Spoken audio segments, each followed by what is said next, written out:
Hey, how are you guys doing? So, how many of you guys have been trying to get pregnant for a while or keep getting pregnant but keep miscarrying? Um, yeah, that used to be me. We had our first, he's almost 18, and the first month that I was pregnant with him, I didn't even know I was pregnant because I thought I was having a cycle that month still. I was bleeding. Um, But little did I know that my progesterone was super low and it was trying to miscarry him. I guess it was just high enough to hold on to him. But then after we had our first, we tried, yeah, having another, and after a couple of years, and yeah, we ended up with that one, miscarrying. I held on to that baby for almost 12 weeks, and then ended up miscarrying that baby. Or we went in for an ultrasound and there was no heartbeat, and I guess the baby had probably died around 9 weeks, and this was at almost 12 weeks, and my body still wasn't pushing the baby out after it had passed. And so I had to get I think it's called a DNC, where they have to actually go in there and remove it because my body wasn't doing what it was supposed to. And after that, we had 5 more miscarriages. We went to so many different specialists, and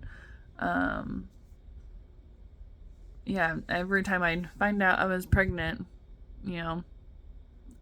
within like a week or two, I would lose the baby. My progesterone was just so low, but of course, none of these doctors ever said anything about that. They were, not very helpful at all.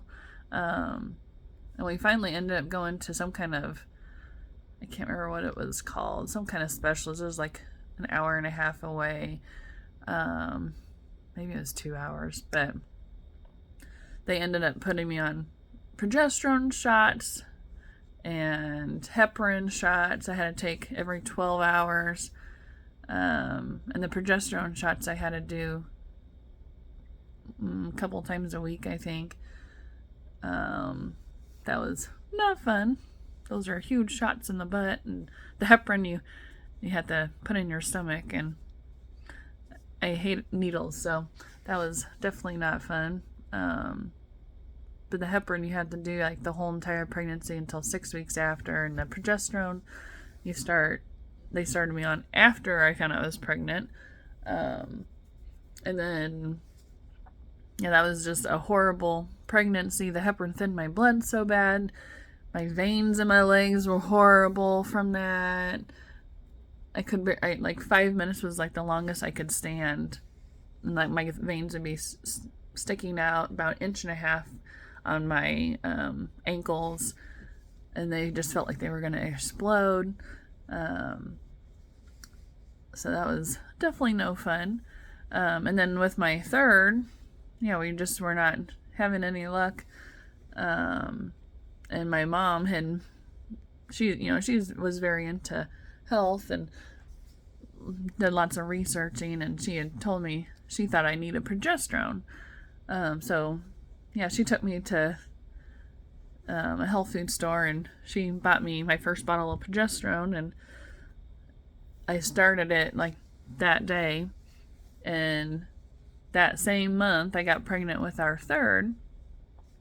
And I used that throughout the whole pregnancy, and that worked wonders. But of course, as soon as I had our third, I stopped using it. I just thought I needed it for pregnancy, to keep a baby. I didn't know it's something that you need all the time. I don't know why I didn't know that. But I've always had like horrible, menstrual cramps and heavy periods. I just posted another video about that if you want to go and listen to that one. But progesterone, this is what I use. And it's very, very good to use when you're pregnant or not pregnant. When you're pregnant, you want to use it every single day, twice a day. And then when you're not pregnant, I use it 3 weeks a month. And whenever my cycle starts, I stop it for 7 days. And then 7 days later, I start it again. And I use, every morning and night, I do use one pump. I did start with the 75 of the same brand. And you probably want to use a higher one when you're pregnant also. But if you want more information on that, you can check out the other video. I have no clue if I can even link Amazon somehow or not. If not, just go on Amazon and type in BHRT Naturals ProPause 50 or ProPause 70. So, I hope that, this helps someone out there that's trying to get pregnant and having trouble. So, I'll see you guys later. Bye.